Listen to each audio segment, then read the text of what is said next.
Hi everyone, welcome back. We've got a brand new story to share with you. So, let's begin.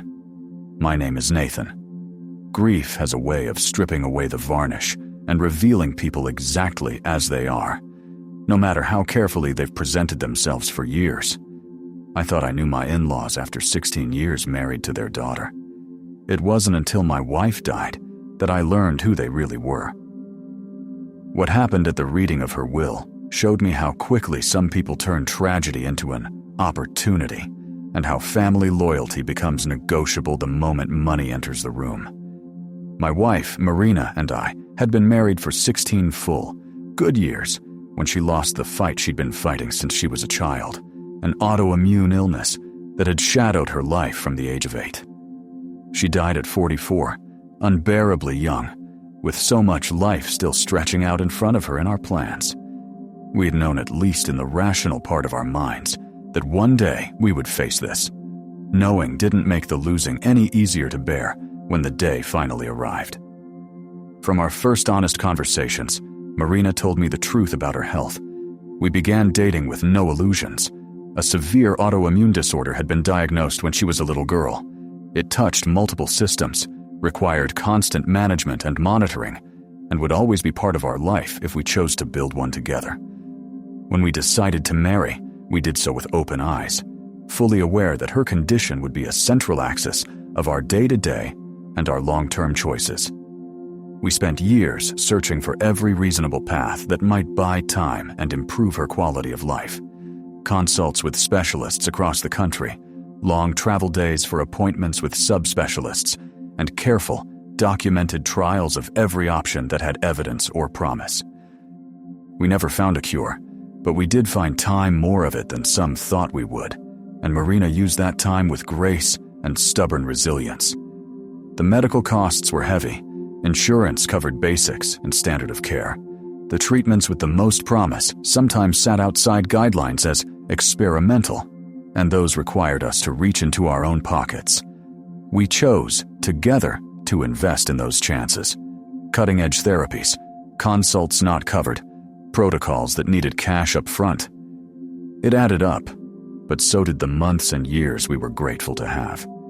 We made the hard decision not to have children, not because we did not want them, but because her doctors were clear that pregnancy would add significant strain and could accelerate the illness in ways we weren't willing to risk.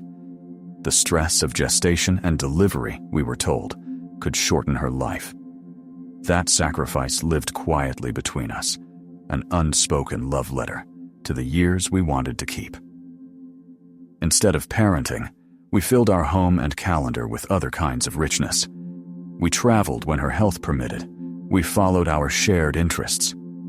Art exhibitions, small museums, historical sites. We made a home that looked like both our minds, full of pieces we loved and memories we treated like heirlooms. Marina built a successful freelance career in graphic design, and the flexibility let her manage her schedule around flare-ups and treatments.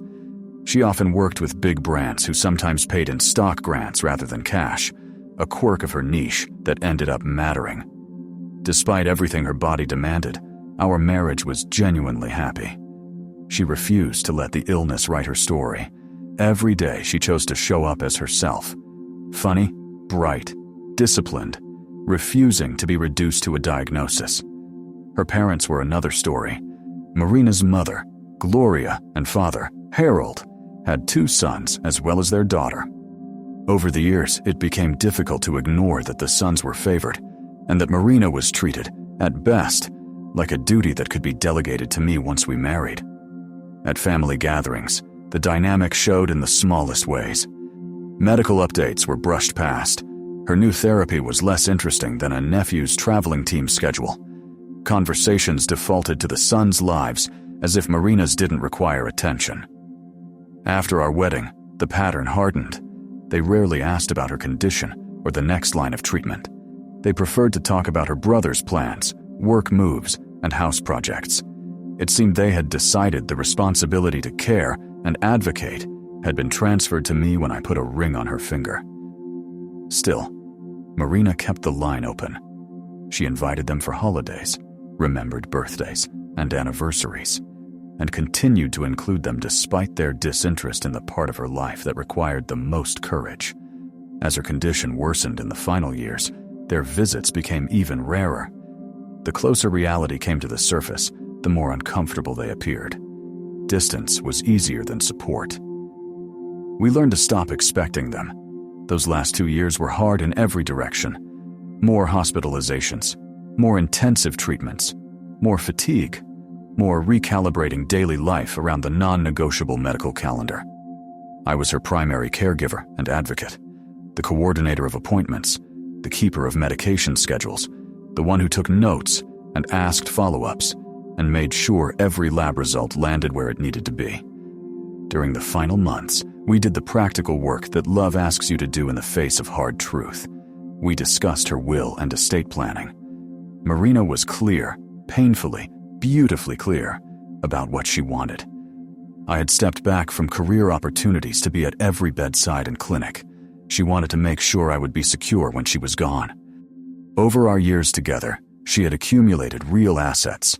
Her design work paid well, and those stock compensations from big brands, combined with the investments we made together, grew steadily. Several years earlier, she'd inherited money from her grandmother. We invested it carefully, and it grew as well.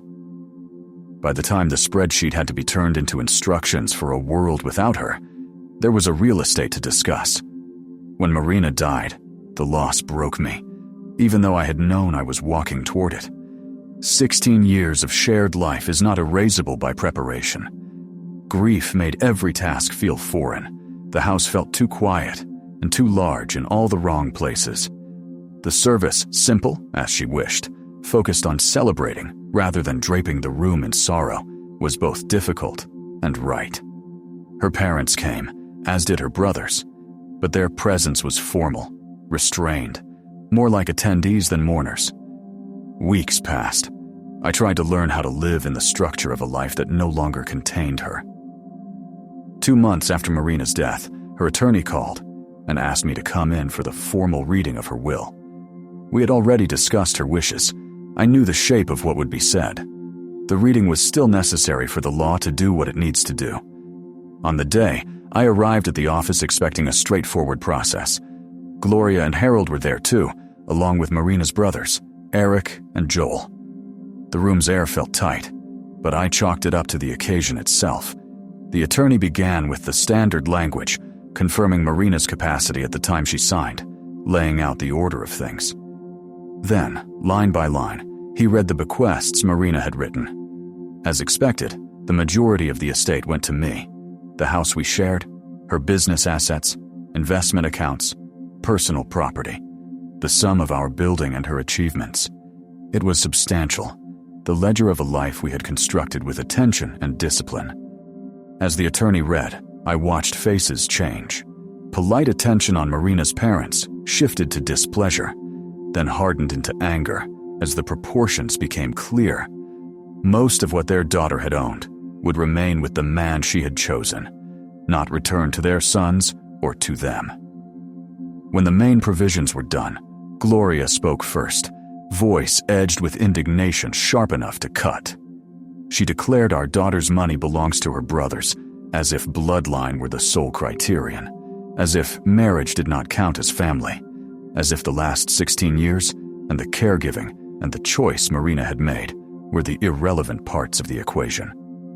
Harold backed her immediately, arguing that family money should stay with blood, not passed to someone without biological ties. The entitlement would have been astonishing on a good day. On that day, it made my hands go cold. The attorney stayed professional, though I saw a flicker of surprise cross his features.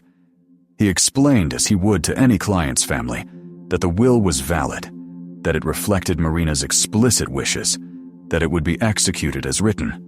Their protests rose anyway. Then he reached for a second envelope that had been on the desk from the start. He explained that Marina had also prepared specific bequests for her parents and brothers within a separate document. He opened it and read. Modest sums, not insults, enough to acknowledge, far less than the majority. Each brother would receive a few $1,000s and personal items that had belonged to their grandmother. Her parents would receive a slightly larger amount, and family photographs and keepsakes. You might assume this would soften them. It did the opposite. Instead of gratitude for what she had left them, they treated Marina's generosity toward me as theft from what they considered rightfully theirs. Eric and Joel followed their parents' lead and voiced their own disappointment, arguing that, as her brothers, they should have received substantial portions, regardless of their distance from her in recent years. The room warmed to a confrontation. Gloria and Harold began to make accusations, not about the Will's words, but about me. They suggested I had manipulated Marina during her illness, that I had used vulnerability to influence her choices. The charge was both cruel and absurd. 16 years I had stood at her side. I had set aside promotions and projects to steward her care. To suggest I had plotted for money was an insult to her memory and to the life we had shared. The attorney tried to recenter the conversation. He reminded everyone that the will had been created with proper procedure, that mental competence was documented, that there was no evidence of undue influence. That didn't satisfy them. They left angry, spitting threats about challenging the will in court and getting what they believed was theirs. A few weeks later, formal papers arrived. Gloria and Harold had filed a lawsuit, challenging the will's validity on grounds of undue influence and lack of true intent, asserting that Marina's decisions did not reflect her wishes. Reading that language while still learning how to carry grief was like being forced to testify against a love the world had already watched. I needed expert counsel. I hired one of the city's most experienced estate litigation attorneys, Mr. Foster, someone with a long track record of defending wills against exactly these kinds of challenges. He was blunt. They would need credible, substantial evidence to succeed. Proof of manipulation. Proof of incapacity. Marina had remained mentally sharp until the end. Her decision-making had been documented at each step. He believed we would prevail. I believed him because I had to. The legal fight stretched into months. Depositions, document production, motion practice, strategy on top of strategy. Gloria and Harold retained counsel and pressed every angle they could find.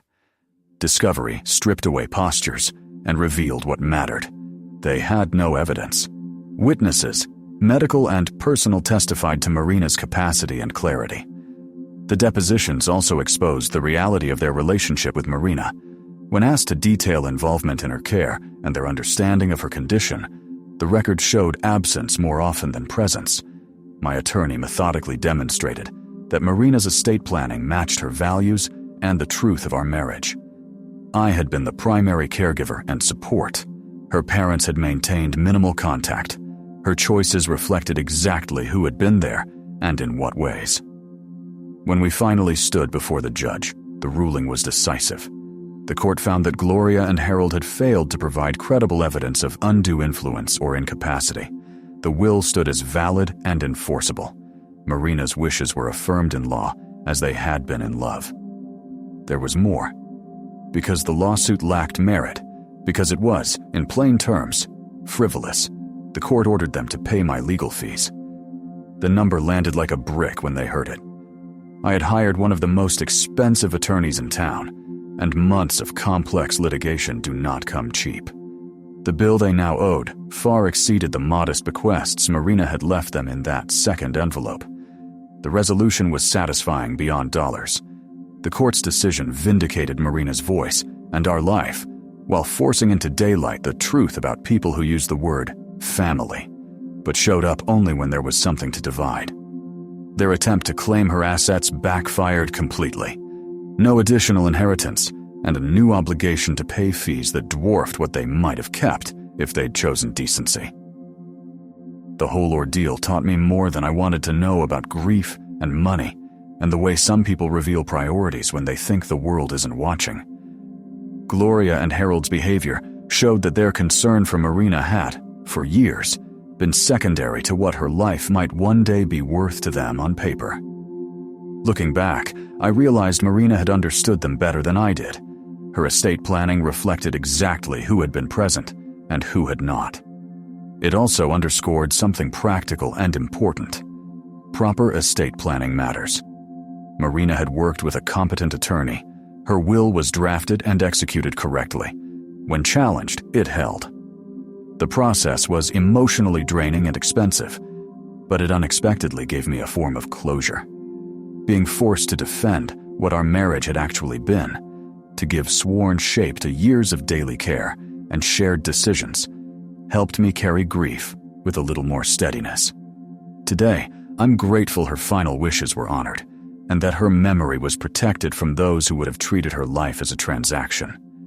The people who truly loved Marina were the ones who loved her while she was here, not the ones who appeared after her death to ask what they were owed. Gloria and Harold's greed cost them more than they imagined.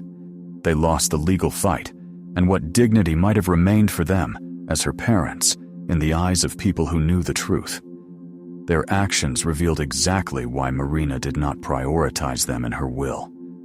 I still remember the small, knowing smile Mr. Foster wore when he opened that second envelope.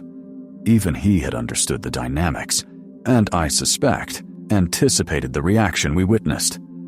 In the end, love and loyalty were rewarded. Greed and entitlement were not.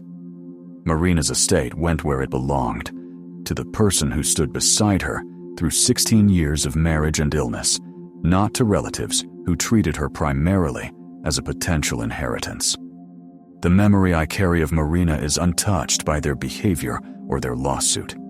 She faced her illness with courage and grace, and her final decisions reflected the same clarity and strength that defined her life.